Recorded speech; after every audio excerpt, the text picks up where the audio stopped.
같이 묵도함으로 하나님 앞에 예배 올리겠습니다.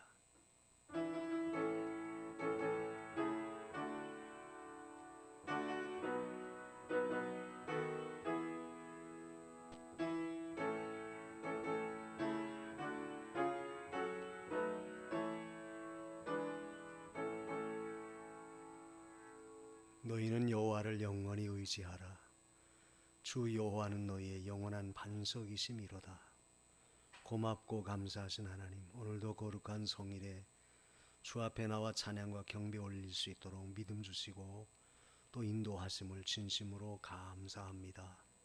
요동치는 세상이지만 우리에겐 영원한 반석 되신 우리 하나님 계셔서 오늘까지 지켜주시고 또 앞으로도 지켜주실 것을 믿고 주 앞에 나와 예배하게 하시니 감사합니다.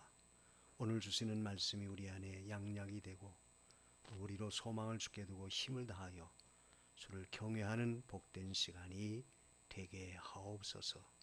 비참한 자들의 발걸음 재촉해 주시고 오직 성령님 일하시는 절정의 시간이 되시기를 바라옵고 우리 구주 예수님의 이름으로 기도하옵나이다.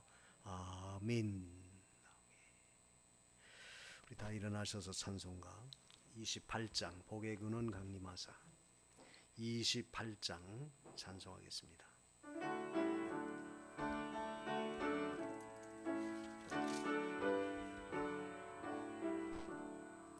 복의 근원 강림하사 찬송하게 하소서.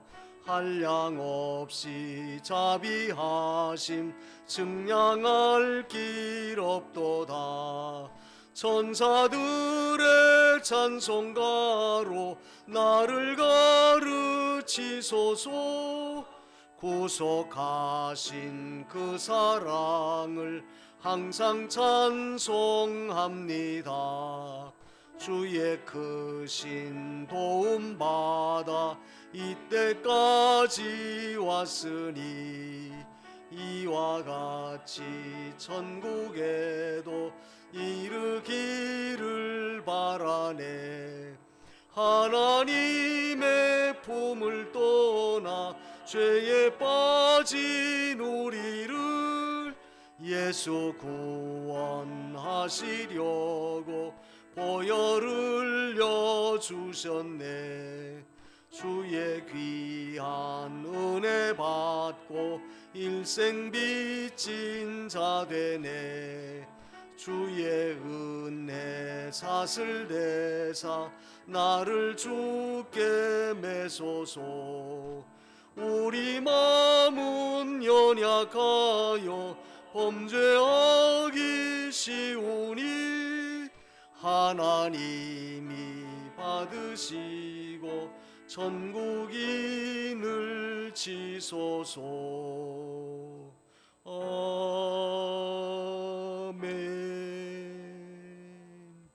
우리 신앙 고백 올리겠습니다.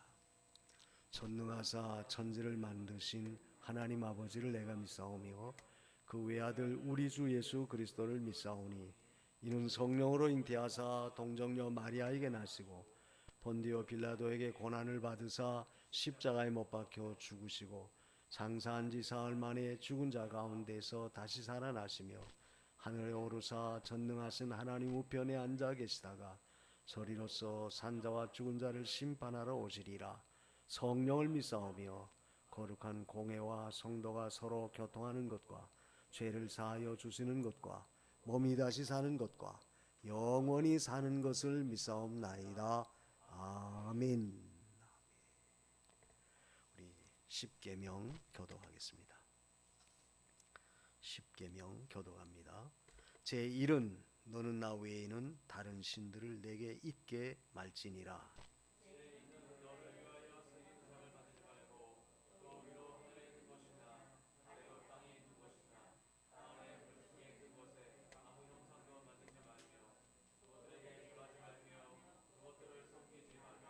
제3은 너는 너의 하나님 여호와 이름을 망령되 일컫지 말라.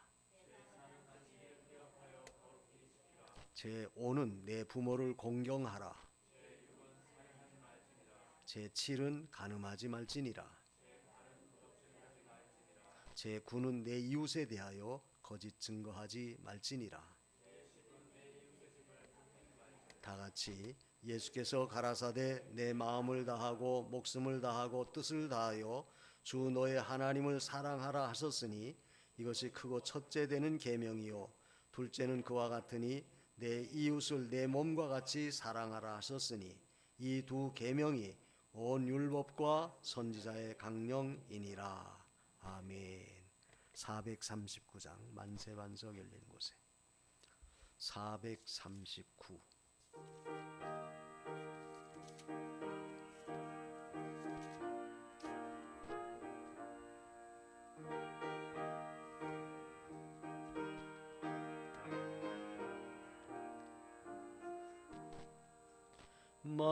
만세반석 열린 곳에 내가 숨어 있으니 원수 마귀 손 못대고 환난 풍파 없도다. 만세반석 열린 곳에 내가 편히 쉬리니 나의 반석 구주 예수 나를 숨겨 주소서. 죄에 매여 죽을 인생 편히 쉬기 바라니 주의 가슴 넓은 봄에 내가 찾아 안기네. 만세반석 열린 곳에 내가 편히 쉬리니 나의 반석 구주 예수 나를 숨겨 주소서. 이 땅 위에 평안 없고 기쁜 일을 몰라도 주 예수의 참 사랑을 내가 이제 알았네. 만세반석 열린 곳에 내가 편히 쉬리니 나의 반석 구주 예수 나를 숨겨 주소서. 이 땅 위에 평안 없고 이 땅 위에 평안 없고 기쁜 일을 몰라도 주 예수의 참 사랑을 내가 이제 알았네. 만세반석 열린 곳에 내가 편히 쉬리니 나의 반석 구주 예수 나를 숨겨 주소서. 험한 풍파 지나도록 순풍으로 도우사 평화로운 피란처에 길이 살게 하소서. 만세반석 열린 곳에 내가 편히 쉬리니 나의 반석 구주 예수 나를 숨겨 주소서.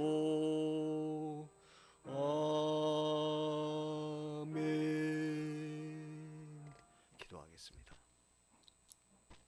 우리의 영원한 만세반석 되시는 주님, 오늘도 주님 앞에 나와 보호받고 주님 앞에 나와 우리의 모든 것을 아뢰며 주님으로 위로받을 수 있도록 은혜를 주신 하나님 진심으로 감사드립니다. 이 세상에 참된 평안이 없고 여러 가지 험한 풍파가 오른 참으로 기뻐할 만한 일들이 없는 이 세상이라 할지라도 우리에게는 영원한 우리의 반석 되시는 우리 주님이 계심을 확신하고 오늘도 그 주님 안에서 우리가 참된 위로와 평강을 누릴 수 있도록 믿음을 주시고 은혜를 주심을 진심으로 감사합니다. 아버지 하나님, 우리의 소망이 오직 주께 있음을 늘 우리가 확신하고 소망 중에 주를 바라며 소망 중에 견디며 또한 소망 중에 우리가 힘써 믿음을 지켜 내 자신을 잘 만들어갈 수 있는 신앙의 사람들이 되게 하여 주옵소서. 우리의 바라는 것이 이 세상 것뿐이면 우리가 가장 불행한 자가 될 수밖에 없지만 우리에게는 영원히 산 소망 되신 주님이 계시고 또 우리에게 약속하신 약속의 세계가 있음을 분명히 믿사오니 오늘도 이 믿음 가운데서 주님을 영광스럽게 찬양하며 주님께 감사하며 영광 돌리는 저희들 되게 하옵소서.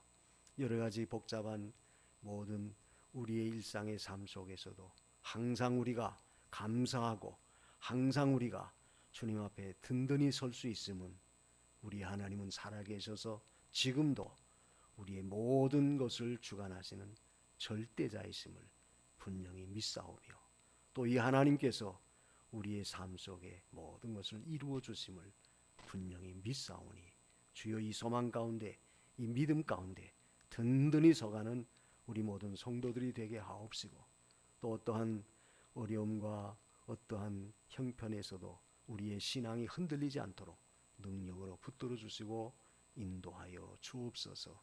오늘도 사랑하셔서 불러주시고 하나님 앞에 예배 드리게 해주시는 하나님, 오늘 우리의 드리는 예배가 하늘 보좌에 상달되는 거룩한 산 제사가 되게 하옵시며 또한 이 예배를 통해서 하나님 영광 받아주시고 또 우리에게 있어야 할 말씀으로 찾아와 주셔서 우리의 모든 문제를 해결받는 복된 시간이 되게 하여 주옵소서.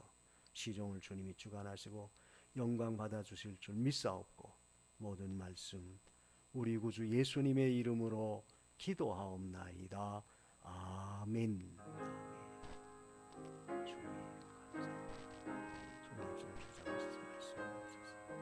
은혜를 주옵소서. 주께서 친히 함께하여 주옵소서. 주 예수 그리스도의 이름으로 기도합니다.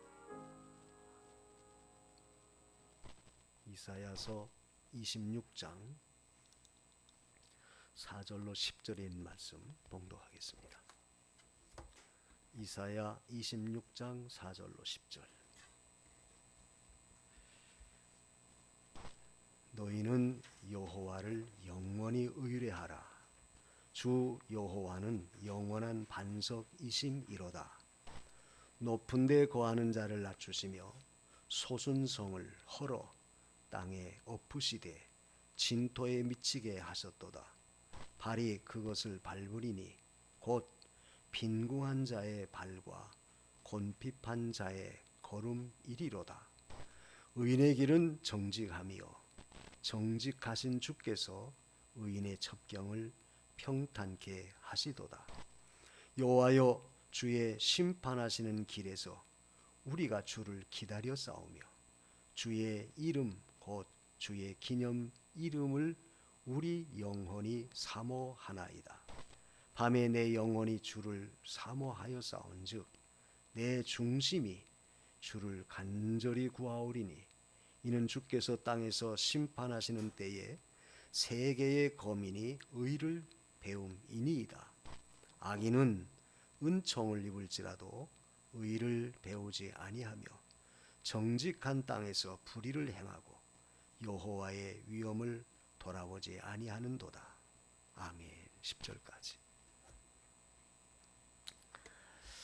오늘 우리가 읽은 말씀 가운데 영원한 반석이신 하나님을 오늘 이사야 선지자는 말씀하고 있습니다. 거기 4절에 그 말씀이 있죠. 너희는 여호와를 영원히 의뢰하라. 왜 우리가 여호와를 영원히 의지하여야 되겠느냐? 주 여호와는 영원한 반석이심이로다. 하나님이 영원한 반석이기 때문에 너희는 여호와를 전적으로 의뢰하라는 거예요. 그래서 신앙이라고 하는 것은 어떤 면에서 우리가 하나님을 전적으로 의지하는, 믿고 의지하는 것이 믿음이에요. 자, 믿음이라고 하는 그 단어 자체가 뭡니까? 그야말로 신임하는 거죠. 상대를 신뢰하는 것. 이게 믿음이에요. 근데 우리가 믿는 하나님은 어떤 분이냐?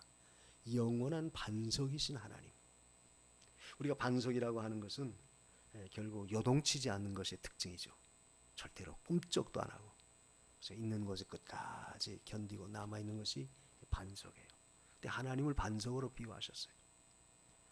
물론 오늘 이 성경 말씀은 이제 상대적으로 이 세상적인 모든 세력들, 반석과 같이 믿고 의지했던 세상의 견고한 세력들, 이런 것들은 하나님 앞에서 저 아무것도 아님을 이사야 선지자는 우리에게 강조하고 있어요.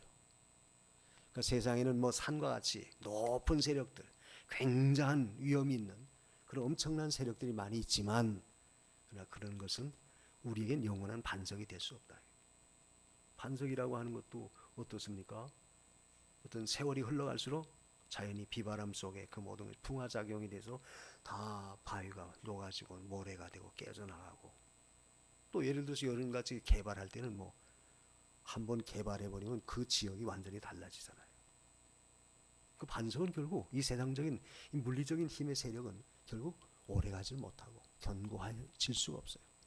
그러나 상대적으로 하나님은 영원히 존재하시는, 영원히 거하시는 반석이시다. 그래서 구약에 보면은 구약의 선지자들은 이 하나님에 대해서 말씀할 때 되게 여러 가지로 많이 말씀하시지만 이 반석이라고 하는 단어를 많이 사용하셨어요. 하나님은 반석이시다. 우리가 시편 18편 1절 2절의 이하에 보면 다윗이 하나님을 노래할 때 나의 힘이 되신 여호와여 내가 주를 사랑합니다. 그러면서 거기 보면 그 시편 18편 2절에 보면 여호와는 나의 반석이시오 나의 요새시오 나의 산성이시오. 쭉 거기에 설명이 나와요. 근데 하나님이 바로 누구냐? 나의 반석이시다. 반석이신 하나님. 그러니까 다윗은 그 하나님을 전적으로 의지할 수 있었던 것이죠. 또 우리가 시편 18편 31절에도 보면 여호와 외에 누가 하나님이시며 또 하나님 외에 누가 우리의 반석이시냐. 그러니까 하나님만이 진정한 우리의 하나님, 여호와만이 진정한 우리 하나님이시고 그분은 진정한 우리의 반석이시다. 우리가 오늘 이 말씀을 통해서 내가 믿는 하나님, 바로 이런 반석이신 하나님을 믿는다라고 하는 것은 우리에게 큰 위로가 돼요. 자, 요즘같이 세상이 얼마나 변합니까? 하루가 달라지게 변하는 세상이에요. 이런 변화무쌍한 세상 속에서도 우리가 하나님을 향한 그 신앙, 또 하나님이 우리를 향해서 약속하신 그 약속, 이것은 절대 요지부동 반석과 같은 확실한 것이고 완벽한 것이에요. 그러니까 우리가 믿을 수 있는 것이죠. 세상의 군주들, 옛날 군주 시대 때, 왕정 시대 때는 왕이 최고 아닙니까? 왕은 곧 태어나면 죽을 때까지 그 영원히 왕이에요. 죽을 때까지 왕입니다. 그 왕이 곧 그 나라 자체예요. 그래서 진이 곧 국가다. 프랑스의 유명한 그 루이 뭐 2세인가 3세 그 사람이 그런 말 했다고 해요. 그럼 뭘 가리키냐? 그만큼 세상의 군주들은 그만큼 세상에서는 큰 세력을 가지고 유지합니다. 그렇지만 그것도 완벽하지는 못하다. 우리가 성경 역사를 보면 유다 지파는 그래도 그 왕권을 계속해서 이어져 나갔어요. 하나님이 다윗에게 약속한 대로 다윗의 몸에서 날 자가 왕이 되고 또 거기서 난 자가 또 왕이 되고 쭉 그 혈통을 이어갔습니다. 그건 이제 궁극적으로는 메시아 그리스도의 그 탄생하심이 다윗의 지파로 오실 것을 말씀하신 그것이 성취된 거예요. 그래서 유다 지파만큼은 꼭 그 왕의 자리가 반드시 그대로 이루어졌어요. 그런데 북쪽 이스라엘의 경우를 보면 달라요. 왕이 됐다가 그 아들들이 왕의 이 뒤를 이어갑니다. 이어가다가 혹시 왕이 잘못하면 다시 그 밑에 있는 신하들이 구태타를 일으켜요. 그래서 그 왕을 없애버리고 자기가 그 왕의 자리에 올라가요. 또 그런 왕의 자리는 또 다시 그 밑에 있는 어떤 다른 사람들이 또 그 자리를 왕의 자리를 찬탈해버려요. 그러니까 북쪽 이스라엘의 그 왕권, 북쪽 이스라엘의 왕의 자리는 견고하지 못했어요. 늘 변동이 심했어요. 그러나 남쪽 유다는 그래도 다윗의 계통의 왕통을 계속 이어져 나갔던 겁니다. 자, 그걸 대조해석으로 볼 때 결국 이 다윗이 시편 18편에서 고백했듯이 여호와는 나의 산성이시다, 나의 반성이시다 이렇게 말한 걸 보면 하나님만이 진정한 자기의 모든 것을 견고하게 붙잡아주는 엄청난 세력이심을 다윗은 인정한 거예요. 그러니까 그의 후손의 계통이 계속해서 왕의 그 계통을 이어갔고 그것이 나중에 메시아 그리스도에게까지 그 이어져 나갔죠. 그래서 우리가 어떻게 그 다윗은 그 유다는 그런 왕통을 자리를 이어갈 수 있었느냐? 결국 한마디로 말하면 다윗은 하나님만 전적으로 반석으로 삼고 의지했기 때문에 그렇게 된 거예요. 그러니까 세상 세력은 자기의 어떤 권력, 자기의 힘에 의해서 그걸 가지고 모든 걸 좌지우지해요. 우리가 세상 정권을 보더라도 그렇죠. 정당하게 합법적으로 어떤 그 권세 자리에 올라갔던 사람들도 잘못하면 그 밑에 있는 사람들이 치고 올라와서 그 자리를 빼앗아버려요. 군사 쿠데타 같은 경우. 세상적인 어떤 그 물리적 힘을 가지고 어떤 정권을 빼앗는다든지 그 세력을 유지하려고 하는 것은 얼마 못 가서 그들도 곧 없어지고 말아요. 그렇지만 하나님을 진정으로 의지하고 나가는 그 세력은 그들의 모든 힘까지도 세상에서도 견고하게 유지됐어요. 그 예가 앞에서 말한 다윗의 경우예요. 다윗은 하나님만이 나의 진정한 반석이다. 그래서 오늘 우리가 이 말씀을 통해서 함께 은혜 받으려고 하는 것은 결국 우리가 세상에서 무엇을 의지하고 나가야 되겠느냐. 요즘 같은 세상에서 과연 우리가 믿고 따를 수 있는 참된 신앙의 대상, 참된 우리의 믿음의 그 주체가 바로 누구냐? 하나님이시다. 그분은 바로 우리의 영원한 반석이시기 때문에 그렇다. 그래서 다윗 왕국이 굉장히 강성했어요. 다른 왕들은, 북쪽의 이스라엘 나라 왕들은 그래서 얼마 못 가요. 왕위를 그래서 이어져 나가는 것이 얼마 못 갔지만 다윗은 그 왕의 자리를 40년을 이어갑니다. 40년을 이어가는데 다윗이 제일 고 다윗 때에 그 나라가 강성했어요. 많이 영토가 넓어지고 아주 부강한 나라로 세워졌습니다. 그런데 다윗이 그런 부강한 나라를 이루게 된 결정적인 계기, 동기가 뭐냐? 바로 하나님을 그가 의지했다. 우리가 역대상 11장 9절에 보면 다윗이 하나님을 의지한 거로 그 나라가 강성하여졌다. 그런 말씀이 있어요. 그러니까 결국 우리가 하나님을 의지하는 것이 결국 강성해지는 비결이다 그 말. 하나님을 의지하는 것이 아무리 요동치는 세상에서도 우리가 요동하지 않고 견고히 설 수 있는 그런 계기가 된다는 사실이에요. 그래서 요즘같이 참 여러 가지로 불안한 그런 세대라 할지라도 확신할 수 있는 것은 내가 하나님을 의지할 때는 하나님은 우리의 모든 것을 견고하게 세워주시는 바로 하나님이세요. 그러므로 오늘 우리는 이 말씀을 통해서 결국 우리가 하나님을 왜 의지해야 되겠느냐? 하나님을 우리의 반석으로 모시려고 하는 그 동기가 뭐냐? 그 믿음이 뭐냐? 아까 다윗처럼 나의 요새 나의 반석이시다 그랬는데 그렇게 되는 그 원인이 비결이 뭐냐? 그건 바로 하나님은 영원한 반석이다. 그 4절에 그 말씀이 있죠. 너희는 여호와를 영원히 의뢰하라. 주 여호와는 영원한 반석이심이로다. 영원한 반석이기 때문에 너희는 여호와를 영원히 의지하라. 그래서 우리가 하나님을 믿는 그 믿음, 우리가 하나님을 의지하는 그 의지의 대상은 하나님이 나의 영원한 반석이심을 믿고 나갈 때 우리의 믿음이 흔들리지 않아요. 이 반석이라고 하는 것은 이건 물론 여기서는 하나님을 의미하죠. 하나님은 절대 요동하지 않는다. 변함이 없다는 거예요. 우리가 서울에 가면 그 삼각산 그 인수봉이라고 하는 것이 있죠. 그 큰 바위가. 그 등반하는 사람들은 거기 가서 이제 늘 바위 타는 걸 연수하잖아요. 그 바위가 얼마나 견고해요. 얼마나 크고. 그야말로 수천 년 내려오면서도 그 뭐 까딱하지 않고 그 자리에 늘 있잖아요. 반석이라고 하는 의미는 바로 그와 같다. 그러나 그런 세상적인 모든 것은 그래도 세월이 흘러가면 변해요. 바꿔줄 수 있어요. 우리가 그 서울 사당동에서 과천 넘어오다 보면 남태령 있죠. 그 남태령 넘어올 때 그 좌측으로 보면은 그 사당동에서 서울로 올라올 때 좌측에 보면 거기 그 지금은 그 무슨 전자고등학교가 있고 CJ 뭡니까 방송국 거기 세워져 있어요. 근데 그 뒤에 보면 그 돌이 얼마나 아주 견고하게 깎아져 있잖아요. 근데 그 전에 보면 거기가 그 레미콘 공장이었어요. 레미콘. 그래서 거기서 돌을 깨가지고 레미콘을 실어나려고 그랬습니다. 그런데 거기까지만 이제 딱 잘라서 아주 보면 아주 뭐 두부 자르듯이 쫙 깎아내렸잖아요. 그게 바로 뭐냐 반석이다. 그리고 옆에 보면 요즘 그 앞편으로 또 관악산을 그 정통한 터널 생겼잖아요. 터널 굉장히 길어요. 그 관악산 그 자체도 아주 큰 바위입니다. 전부 바위. 그러나 이 말을 하는 것은 아무리 그런 견고한 반석이라 할지라도 그와 같이 도시가 개발되고 완전히 지형이 바뀌어질 때는 또 인위적으로 다 깎아서 내려가요. 즉 세상에 아무리 견고한 그런 세력이라 할지라도 하나님께서는 그것을 다 바꿀 수 있다는 거예요. 바뀌어져요. 그러나 하나님만큼은 절대 바뀌지 않는, 변하지 않는 요지부동이신 바로 영원한 우리의 반석이시다. 우리가 하나님을 믿을 때 내가 믿는 하나님 바로 이런 하나님이다. 이렇게 우리가 믿고 나가야 돼요. 실제 하나님은 영원한 반석이 오늘 본문에도 분명히 말씀하지 않았습니까? 여호와는 영원한 반석이시다. 흔들리지 않는다. 어떤 부부가 아주 인고 부부가 있었는데 결혼해가지고 아이 낳고 행복하게 잘 삽니다. 예수 믿으라고 해도 뭐 눈 하나 까딱하지 않아요. 도리어 예수 믿으라고 교회 나오라고 하면 에이 재수없다.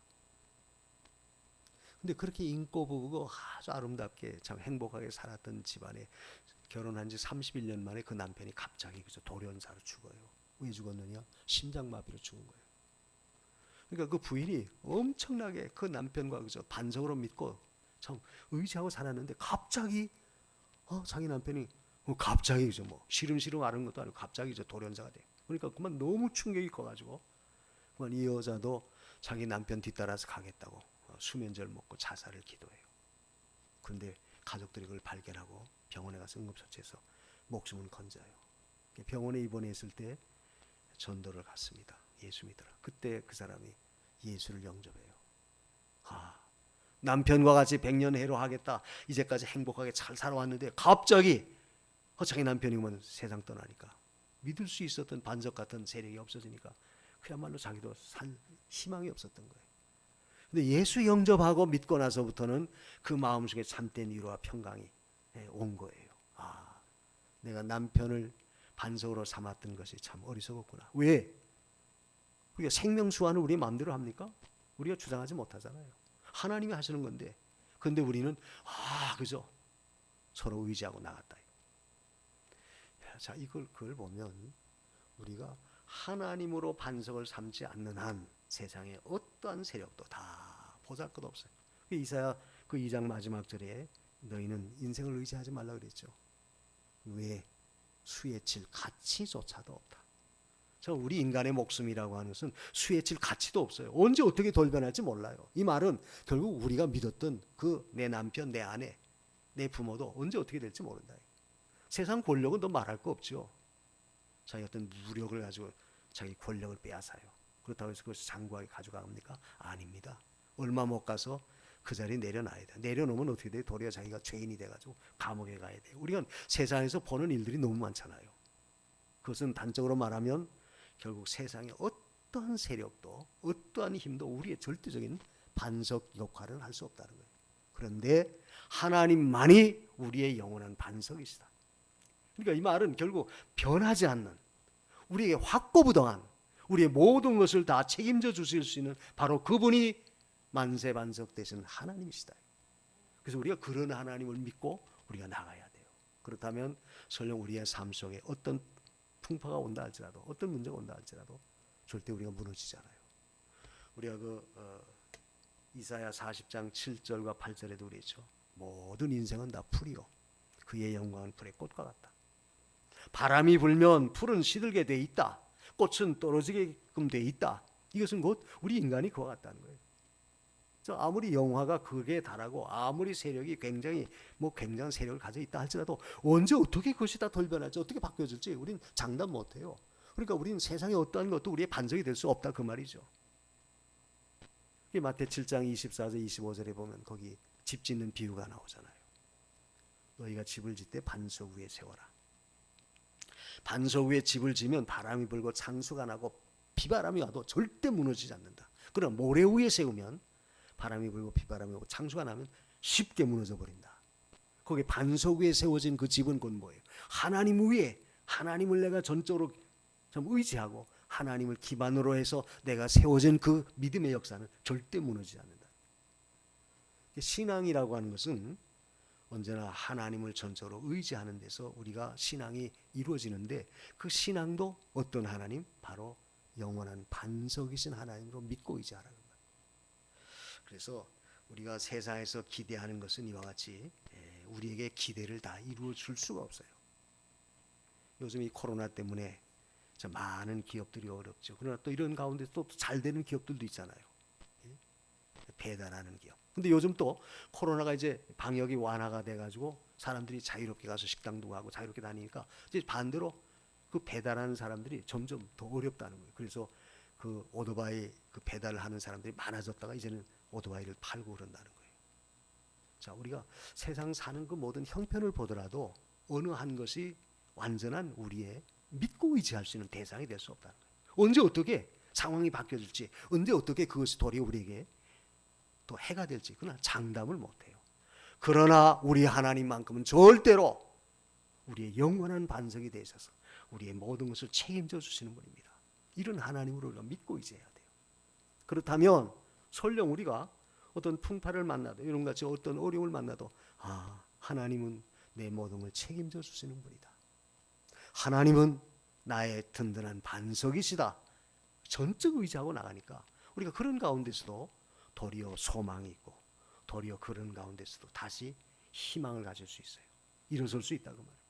그래서 성도들은 언제나 하나님을 반석으로 삼아야 돼요. 왜 그렇습니까? 하나님은 과거에도 계셨고 현재도 역사하시고 또 앞으로 장차도 우리를 위해서 역사하실 바로 그분이 하나님이신 까닭에, 우리 하나님이신 까닭에 우리는 하나님으로 나의 반석을 삼을 수 있어요. 그래서 우리가 반석 되시는 하나님만이 우리의 믿음의 진정한 대상이 될 수 있다는 것을 우리가 알아야 돼요. 그래서 아까 시편 18편 1절 나의 힘이 되신 여호와여 그랬지. 반석 같은 하나님께로부터 오는 그 힘을 우리가 힘입어 나갈 때 우리는 그런 가운데서도 든든히 서갈 수 있는 거예요. 그러므로 여러분 언제나 우리가 믿는 하나님은 영원한 반석이신 하나님으로 믿고 의지하시기 바랍니다. 절대로 흔들리지 말라요. 그 두 번째로 우리가 하나님을 전적으로 의지할 수 있는 것은 바로 여기 높은 자를 낮추시는 하나님이다. 그런 말씀이 있죠. 5절에 높은 데 거하는 자를 낮추시며 솟은 성을 헐어 땅에 엎으시되 진토에 미치게 하셨도다. 높은 데 거하는 자를 다 낮추시는 하나님. 또 솟은 성, 이건 역사적으로는 그 바벨론이나 아수르, 그 이스라엘을 괴롭혔던 그 세력들이죠. 그 당시 바벨론의 세력, 아수르의 세력은 엄청난 큰 세력들이에요. 그런 것 때문에 결국 유다가 이스라엘이 존재하기가 너무 어려웠어요. 도리어 바벨론의 포로로 끌려가서 고통을 받고. 그런데 그 세력을 엎으시는 분이 누구냐? 바로 하나님이시다. 근데 또 더 놀라운 사실은 그 모든 것을 낮게 만드시는 그분이 바로 여기 빈궁한 자의 발, 곤핍한 자의 걸음이다. 그 6절에 그런 말씀이 있어요. 발이 그것을 밟으리니 곧 빈궁한 자의 발과 곤핍한 자의 걸음이리로다. 이 말은 뭡니까? 하나님의 군대가 하나님의 발이 그 높은 자들을 다 밟으시는 것이 아니라 빈궁한 자, 곤핍한 자의 발을 통해서 그 높은 세력을 다 밟게 만드시는 분이 바로 하나님. 그분을 우리가 영원한 우리의 반석으로 삼는다는 거예요. 다시 말하면 이 말씀을 정리하면 하나님은 교만한 자를 다 낮추시고 도리어 겸손한 자를 들어서 모든 세력을 다 낮추게 하시는 하나님. 그렇기 때문에 우리는 그 하나님을 믿고 그 하나님을 의지할 수 있다는 거예요. 다시 정리하면 우리가 비단 세상적으로 엄청난 높은 세력을 갖고 있지 못한다 할지라도 큰 힘을 갖고 있지 못한다 할지라도 세상 사람들이 볼 때는 보잘것없는 빈궁하고 참으로 연약한 가운데 있는 자라 할지라도 곤핍한 가운데 있는 자라 할지라도 우리가 하나님을 의지할 때 결국 하나님 우리를 통해서 우리를 들어서 높은 것을 다 낮추게 하실 수 있는 그런 하나님이시다.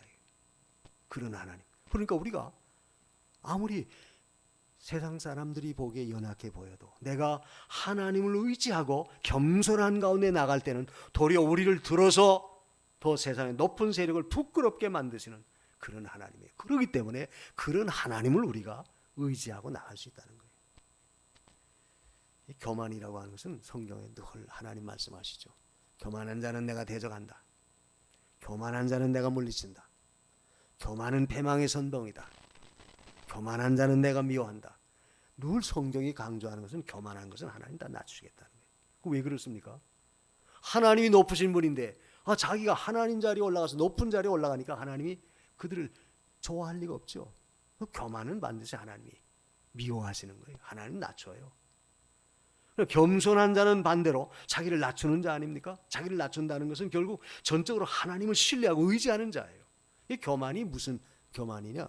뭐 물론 잘하고 의시되는 거 그거 가지고 뽐내는 것이 교만이지만 우리가 그렇지 않다 하더라도 겉으로는 우리가 굽실거리고 겉으로는 겸손한 것 같고 겉으로는 그런다 할지라도 도리어 우리가 마음으로 하나님 없이 자기 자신을 의지하고 나갈 때는 도리어 그것이 고동교만이 될 수 있어요. 우리 믿는 자에게서 항상 경계해야 할 것은 내가 말이나 행위는 그저 겸손한 모양을 하는데 실제 내 마음은 늘 고동교만, 늘 자기의 주관, 자기의 고집이 너무 강해서 누구에게도 꺾이지 않으려고 해요. 그게 바로 뭐냐면 결국 고동교만이에요. 그러니까 우리는 언제나 이 하나님보다 높아지는 것은 반드시 하나님 낮추신다는 사실, 그 원리를 우리가 알아야 돼요. 그러니까 우리가 낮아지려면 내 자신이 하나님보다 난 연약한 자, 이것을 깨달아야 돼요. 그래서 진정한 겸손이라고 하는 것은 자기 자신을 바로 아는 거예요. 내가 어떤 존재냐. 나는 하나님 없이는 못 삽니다. 나는 하나님 의지해야만이 됩니다. 하나님이 해주셔야 됩니다. 이걸 인식하는 자, 그게 진정한 겸손이에요. 그러니까 이것이 어떤 물질적으로 많다고 해서 교만하고 물질적으로 가난하고 해서 겸손하고 그거 절대 안 해요. 가난해도 도리어 교만해질 수 있어요. 또 높은 데 올라가도 도리어 겸손한 가운데 설 수 있습니다. 문제는 우리가 신앙으로 하나님 앞에서 내 자신을 늘 낮추는 자 가운데 있어야 돼요. 그래서 하나님은 이 높은 데 거하는 자, 또 소순성, 그러니까 이것은 자기를 보호하기 위해서 자기 어떤 수단과 방법으로 자기를 둘러서 모든 걸 견고하게 만들어 놓는 거예요. 만들어 놓고 나는 이게 있으니까 문제가 없다. 난 경제적으로 여유가 있다. 경제적으로 넉넉하다. 그래서 그 경제적 어떤 물질을 의지하고 돈을 의지한다면 그게 바로 물질적인 교만이죠. 또 어떤 사람은 너무 많은 자기의 어떤 배운 학문, 지식이 있어요. 나는 뭐 무슨 대학교를 나오고 난 박사를 갖고 있고 미국의 하버드 대학을 나오고 그런 어떤 지식적으로 자기를 높이 쌓아놓고 거기에 보호받으려고 그런 가운데 선다면 그게 바로 지식의 교만이다. 문제는 우리가 그런 가운데 있다 할지라도 하나님 의지하고 하나님만이 내 모든 걸 이루십니다. 아무리 갚으라 할지라도 겸손히 하나님 의지하고 하나님의 은혜입니다. 이걸 깨닫는다면 진정한 겸손한 자죠. 그래서 하나님은 어떤 자를 낮추시느냐? 반드시 높은 것, 솟아있는 것은 낮춰요. 우리가 다른 것, 하나님의 다른 것으로 자기의 의지의 대상이나 보호를 삼으려고 한다면 그게 바로 하나님 앞에는 고등교만이 될 수 있다는 거예요. 오늘 우리 믿는 자들이 항상 하나님을 경외하고 하나님을 의지한다 하면서도 내 마음속에 하나님 외에 다른 것을 더 의지하고 다른 것으로 내 자신을 보호받으려고 내 자신을 보호하려고 그것을 겹겹이 만들어 놓고 있다면 그게 하나님 앞에는 교만해요. 우리가 그걸 자꾸 낮춰야 돼요. 나는 할 수 없습니다. 하나님이 하셨습니다. 하나님이 하셔야 됩니다. 하나님이 모든 걸 도와주셔야 됩니다. 전적 의지하는 그것이 진정한 겸손이다. 그래서 하나님은 언제나 낮은 데 처하는 자를 들어서 높은 데 솟은 것을 다 발로 밟으시는. 우리가 이 말씀 속에서 주의해야 될 것은, 특이한 것은 결국 그 발이 이것을 밟는다. 6절에 그런 말씀이 있죠. 근데 그 높은 것, 솟은 것을 밟는 발이 어떤 자의 발이냐? 빈궁한 자의 발, 곤핍한 자의 걸음이다. 그러니까 하나님께서 하나님의 발걸음이 하나님의 세력이 그들을 밟는다. 그게 아니고 성령은 분명히 빈궁한 자, 곤핍한 자의 발을 들어서 그들을 다 밟겠다. 낮추겠다. 그 말은 뭐예요? 겸손한 자를 들어서 하나님은 높아진 자를 낮추시는 하나님이시다. 그러니까 우리가 하나님을 전적으로 신뢰하고 의지할 수 있는 것은 결국 하나님은 나같이 보잘것없다 할지라도 겸손한 자를 들어서 하나님 우리를 쓰신다는 사실이에요. 그러니까 우리가 진정한 겸손은 하나님을 의지하는 데서 나오는 거예요. 다른 거 없어요. 나는 하나님 없어도 내 힘과 능력 가지고 할 수 있습니다. 벌써 그 마음가짐 그 자체가 벌써 교만 아니에요. 그런데 우리는 내가 모든 능력이 있고 모든 여건이 갖춰져 있다 할지라도 하나님이 하셔야 됩니다. 하나님의 은혜입니다. 하나님이 해주셔야 됩니다. 이걸 믿고 의지할 때 그게 진정한 겸손이다. 그런 자를 들어서 하나님은 높아진 것들을 다 낮추시는 하나님이세요. 바꿔 말하면 여러분이 세상적으로 곤핍하고 궁핍한 가운데 있다 할지라도 하나님을 전적으로 의지해 나갈 때 하나님은 여러분을 들어서 그 세상의 모든 것도 다 정복할 수 있는 그런 자리에 우리를 쓰신다는 거예요. 그렇기 때문에 우리가 하나님을 믿고 의지할 수 있는 거예요. 그래서 우리는 언제나 하나님 앞에서 늘 교만한 자리에 서지 않도록 늘 조심해야 돼요. 왜? 교만하면 하나님은 절대 들어쓰지 않는다. 교만하면 하나님 도리어 태정한다. 근데 교만이라는 것이 늘 우리가 마음으로 그런 고등교만, 즉 고등교만이라는 것은 자기주의 주장이 너무 강해서 누가 뭐라 하더라도 그걸 받아들이지 않는 거예요. 그야말로 높은 성, 자기의 주관, 자기의 고집, 자기의 어떤 신념이 높은 성이 돼가지고 자기를 그 가운데 딱 가둬버려요. 그래서 누가 뭐라 해도 어떤 말씀이 들어와도 귀에 들어오지 않는다. 그게 바로 고등교만이에요. 그걸 낮춰야 돼요. 겸손히 하나님 앞에 낮춰야 돼요. 성경은 말하죠. 하나님은 어린아이와 같이 되어야지 너희가 천국에 갈 수 있다. 그 말은 뭡니까? 어린아이처럼 낮추고 겸손히 하나님을 전적으로 신뢰하고 받아들이는 그런 자가 결국 하나님의 은혜 가운데 하나님의 능력을 힘입을 수 있다는 거예요. 그래서 우리가 하나님은 높은 자를 낮추시고 겸손한 자를 들어 쓰시는 하나님이신 까닭에 우리는 하나님을 전적으로 신뢰할 수 있어요. 만약 하나님이 높은 자만 상대하신다면 우리가 감히 하나님 앞에 설 자가 누가 있겠어요? 늘 말하지만 예수 그리스도의 탄생하심이 유대인의 왕으로 오셨으니까 예루살렘 왕궁에서 태어났다고 한다면 그 예수님을 찾아가서 영접할 자가 몇 사람이나 되겠어요? 그 헤롯 왕궁에는 그 권력자들, 귀족들, 굉장한 사람들만 예수님 영접할 수 있겠죠. 그런데 예수님은 그 자리에 찾아오지를 아니하셨어요. 도리어 삼류 여인숙, 그것도 방이 없어서 외양간, 소와 말들이 기가는 그 외양간 말구 위에 주님이 탄생하셨어요. 그러니까 낮은 자들을 다 주 앞에 나가서 영접할 수 있는, 비천한 자들을 다 구원하실 수 있는 그런 하나님이시다. 그렇다고 해서 우리가 권세 있는 사람, 돈 있는 사람, 세상에서 굉장한 사람들은 예수도 못 믿고 구원도 못 받느냐? 그런 뜻이 아니에요. 그런 의미가 아니고 우리의 마음이 겸손해질 때, 겸손한 자를 들어서 하나님은 언제나 높은 것을 낮추시는 그런 하나님이세요. 그러므로 여러분도 늘 항상 내 마음속에 하나님을 필요로 하는, 하나님을 절대자로 섬기는 진정한 겸손한 자리, 진정한 자신을 낮추는 그런 자리에 서십시오. 그럴 때 우리가 그 하나님을 의지할 수 있어요. 그렇지 않고 뭐 필요 없다, 내 힘 가지고 이 모든 걸 해결할 수 있다, 만약 그렇게 믿고 의지한다면 그게 바로 교만이에요. 그게 높아진 거고 솟아진 거예요. 그렇다면 안 된다. 그래서 우리는 언제나 겸손한 자를 높이 드시고 겸손한 자에게 은혜 주시는 하나님이심을 우리는 분명히 믿습니다. 그 세 번째는 우리가 하나님을 영원한 반석으로 믿고 의지하시는 것은 의인의 첩경을 평탄케 하시는 하나님이시기 때문에 그렇다고 했어요. 거기 7절에 의인의 길은 정직함이요 정직하신 주께서 의인의 첩경을 평탄케 하시도다. 평탄케 한다는 건 그 앞길을 다 고르게, 하나님이 고르게 평안하게 다 평탄하게 하시겠다. 고르게 하시겠다. 근데 어떤 길을 그렇게 하시느냐? 의인의 길을 평탄하게 해주신 하나님. 그러기 때문에 우리가 하나님을 영원한 반석으로 전적으로 의지하고 우리가 따라가야 된다는 거예요. 이 말은 결국 세상에 아무리 참 흉악하고 아무리 악한 세력이 득세하는 그런 세상이라 할지라도 그래도 정직하신 하나님은 의롭게 사는 자의 그 길을 반드시 책임져 주시고 그 앞길을 하나님이 고르게 평탄하게 인도하시는 하나님이세요. 그러니까 여러분이 살면서 아이고 너무 힘들다, 사는 것이 고달프다, 나는 나름대로 믿음을 지키고 정직하게 살려고 하는데, 의롭게 살려고 하는데 왜 이렇게 더 고달프고 힘들고 어렵습니까? 설령 내 마음속에 그런 마음이 들어온다 할지라도 그래도 여러분이 끝까지 하나님 앞에 의롭게 바르게 살아가려고 노력해 보세요. 반드시 하나님은 그 앞길을 반드시 책임져 주시고 그 앞길을 평탄하게 해주시는 하나님이세요. 고르게 해주시는 하나님입니다.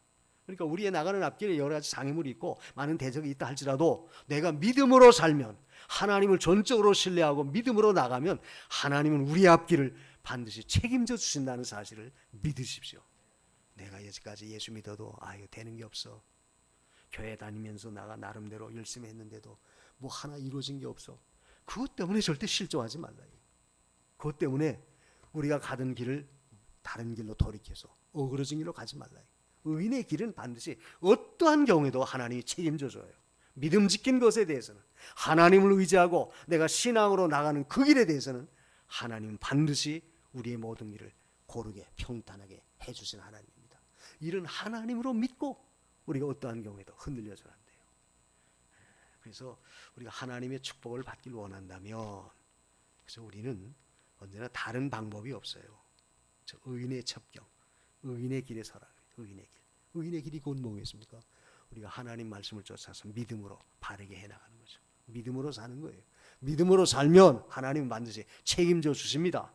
반드시 하나님이 평탄케 해주세요. 고르게 하신다고 그랬어요. 또 여기 보면 정직한, 하나님이 정직하시다고 그랬죠. 정직하신 주께서 의인의 첩경을 평탄케 한다. 정직하신 하나님이시니까 우리가 정직하게 의롭게 바르게 해나가는데 하나님이 그걸 외면하시겠어요? 절대 그렇지 않다는 거예요. 그래서 우리가 믿는 신앙의 역사라고 하는 것은 반드시 내가 어떻게 믿음을 지키느냐, 그 여부에 따라서 하나님 우리에게 거기에 대한 모든 걸 책임져 주세요. 자, 늘 얘기하지만 요셉 같은 경우에도 보세요. 요셉이 엄청난 어려움을 겪었죠. 그의 일생이 전부 고난의 길이었어요. 그래서 요셉의 그 삶은 마치 예수 그리스도의 삶을 예표하는 그런 의미가 있습니다. 그래서 외국에 팔려가고 종살이하고 누명 뒤집어쓰고 감옥에 갇히고 억울하게 옥고를 치르고, 그래도 요셉의 특징은 뭐예요? 그런 가운데서도 오늘 말씀과 같이 의인의 길을 끝까지 걸어간 거예요. 믿음을 저버리지 않았어요. 하나님을 절대 저버리지 않았어요. 하나님 의지했습니다. 그래서 하나님이 늘 요셉과 함께 하니까 결국 요셉은 어떤 고난이 와도 어떤 어려운 길에 있다 할지라도 마지막에는 하나님이 그를 들어서 애굽을 구원하고 자기의 이스라엘 동족을 구원하는 구원자로 하나님이 삼으셨어요. 이게 바로 의인의 길을 평탄하게 하시는 하나님의 역사예요. 다니엘도 보세요. 전쟁 포로로 남의 나라 바벨론에 끌려갔죠. 이게 전쟁 포로예요. 근데 그 포로가 결국 왕의 총애를 입어서 특별히 자기가 어떤 특권을 누려요. 그렇지만 그 다니엘은 어떤 특권을 누리는 가운데서도 하나님의 신앙에 위반되는 것을 절대 받아들이지 않아요. 왕의 진미를 거부하잖아요. 난 채식만 먹겠습니다. 그렇다고 해서 다니엘이 안 됐느냐? 성경에 보면 다니엘은 다른 동무들보다도 10배나 더 지혜가 낫다고 그랬어요. 하나님의 비밀을 깨달아 아는 그 지혜까지 하나님 주십니다. 그러니까 다니엘은 그 숱한 대적들의 모함과 그 어려움 속에서도 그는 끝까지 의인의 길을 저버리지 않았다. 믿음을 지켜나갔어요. 하나님 의지했어요. 그러니까 하나님 그때그때마다 다니엘을 들어서 극귀하게 썼죠. 꿈을 해몽하지 못할 때는 다니엘이 느부갓네살 왕의 꿈을 해몽해주고, 또 다리오 왕 때는 사자굴에 던짐을 받아도 거기서 살아남을 수 있었고, 그러니까 다니엘은 우리가 그 성경을 보면 4대를 거쳐서 메데파사까지, 바벨론에서부터 메데파사 4대를 거쳐서 그 다니엘이 그 남의 나라 적국에서 견고한 세력을 유지해요. 그런 바탕이 어디서 왔느냐? 바로 오늘 성경 말씀과 같이 의인의 첩경을 하나님이 고르게 그를 인도하셨기 때문에 그래요. 이 말은 오늘날도 우리가 험한 세상이고 어려운 세상이지만 우리의 믿음이 이것 때문에 절대 흔들리지 말고 끝까지 하나님을 전적으로 의지하고 내가 믿음에 서서 말씀을 쫓아나가면 하나님은 반드시 우리로 하여금 승리하게 하시고 반드시 하나님 우리에게 형통한 길로 인도해 줘요. 그래서 우리가 형통함을 받는 길은 다른 방법이 없어요. 다른 길이 없습니다. 그건 의인의 길에 서면 돼요. 믿음 안에 서서 말씀을 쫓아 꿋꿋이 누가 뭐라 해도 신앙의 길을 걸어가십시오. 걸어가면 하나님은 반드시 우리의 끝을 책임져 주십니다. 반드시 평탄하게 하신다. 그런 하나님이세요. 그래서 여호와를 의뢰하는 것이 결국 우리에게 복이고, 여호와를 의뢰하는 것이 결국 우리가 영원히 사는 길이에요. 그렇게 하기 위해서는 우리가 어떻게 해야 되겠느냐? 그 8절에 보니까 여호와여 주의 심판하시는 길에서 우리가 주를 기다려 싸우며 주의 이름 곧 주의 기념 이름을 우리 영혼이 사모하나이다.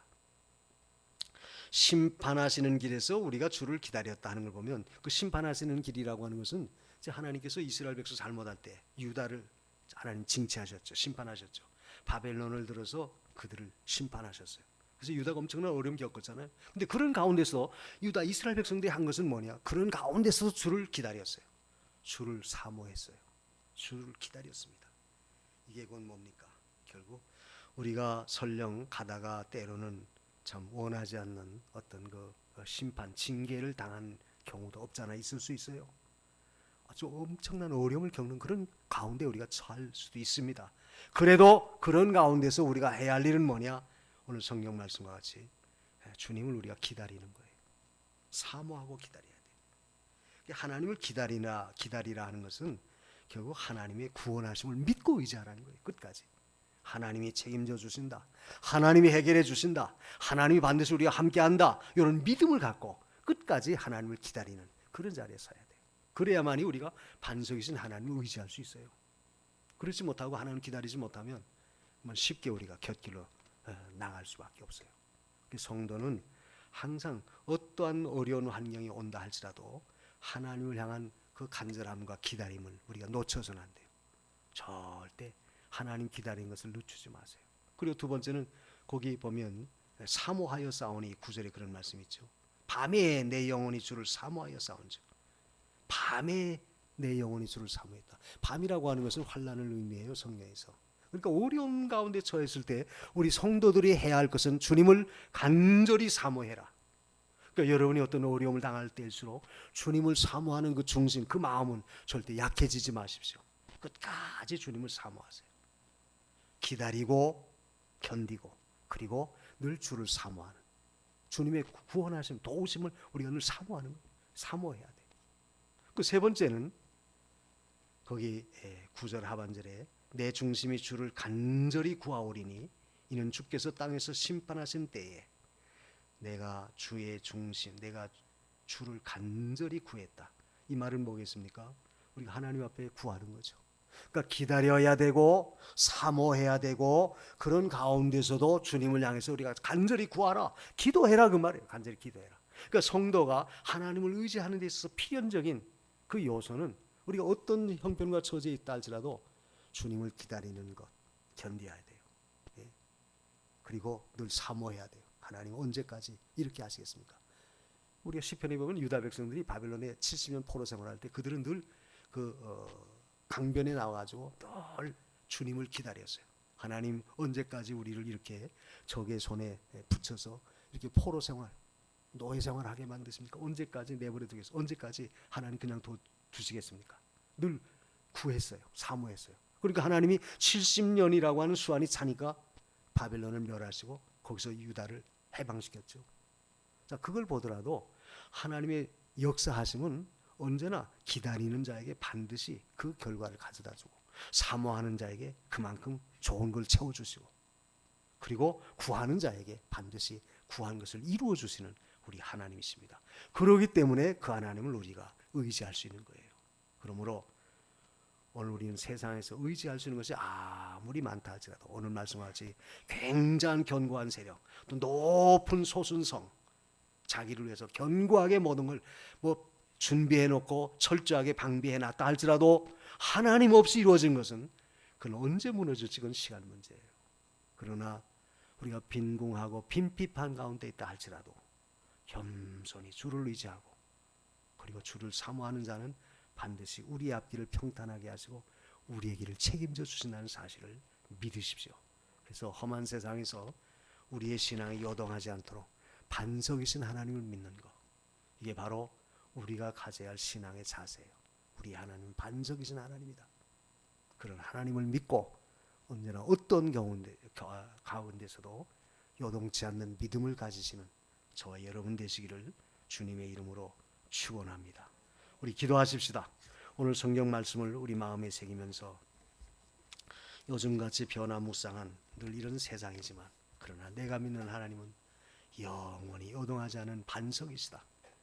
그래서 그 하나님을 믿고 의지하고 우리가 늘 의인의 길을 걸어갈 수 있는 믿음의 길을 착실하게 걸어갈 수 있는 그런 신앙 주세요. 흔들리지 않게 하옵소서. 우리 다 같이 한 목소리로 기도합니다.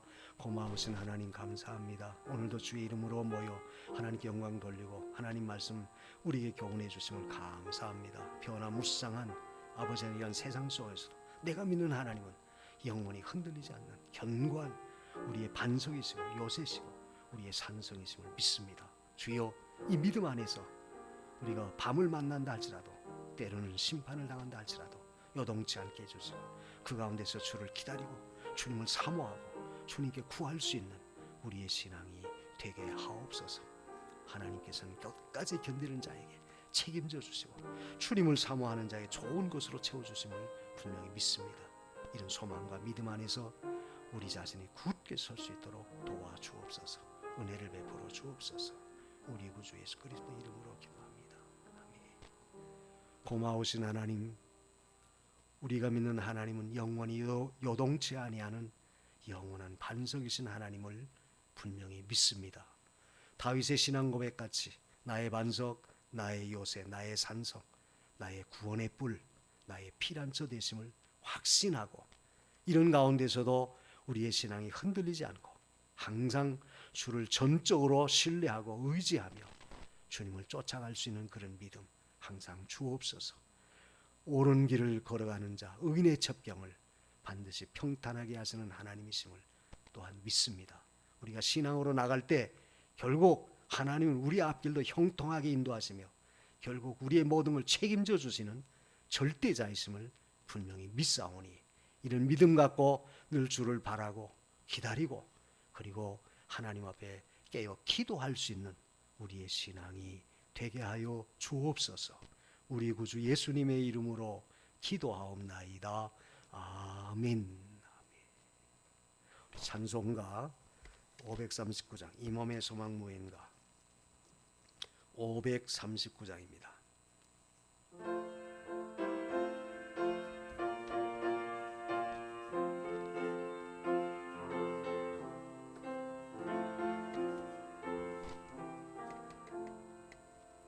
이 몸의 소망 무엔가 우리 주 예수 뿐일세. 우리 주 예수 밖에는 믿으리 아주 없도다. 굳건한 반석이시니 그 위에 내가 서리라.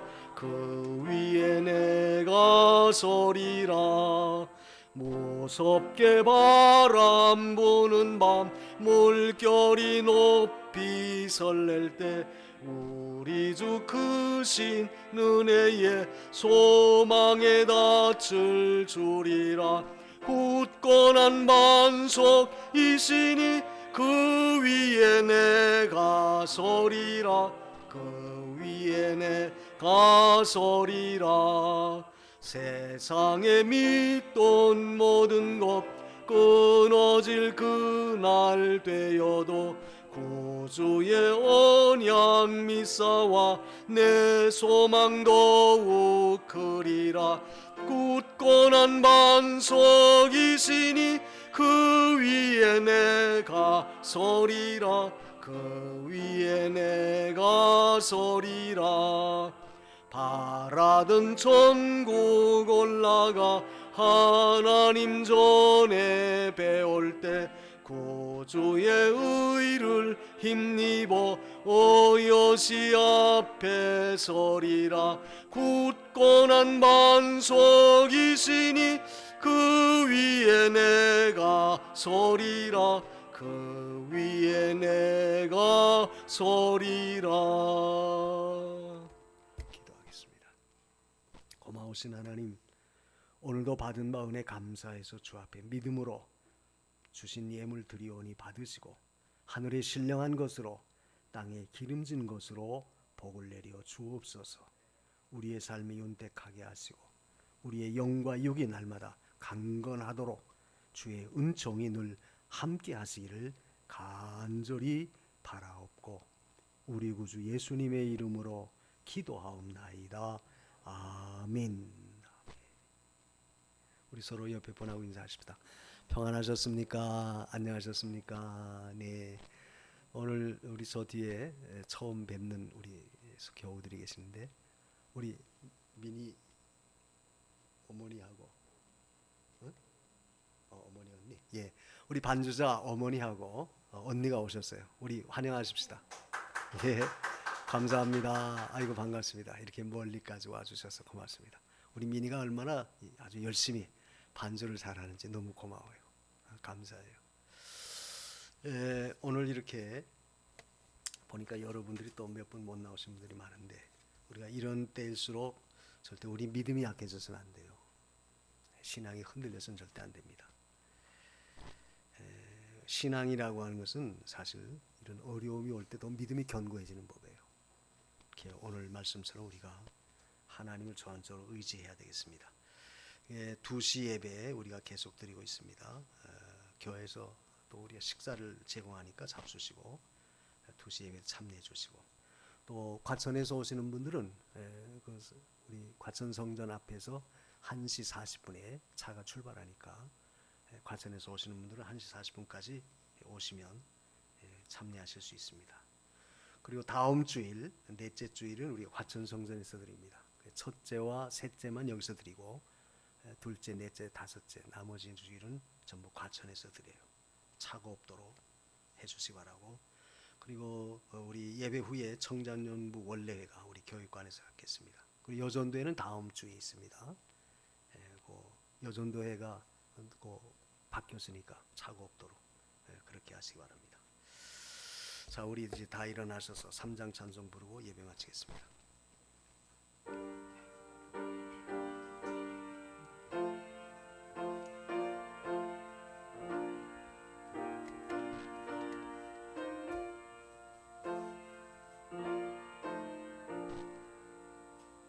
이 전지간 만물 들어 복 주시는 주 여호와, 전능 성부 성자 성령 찬송하고 찬송하세. 아멘.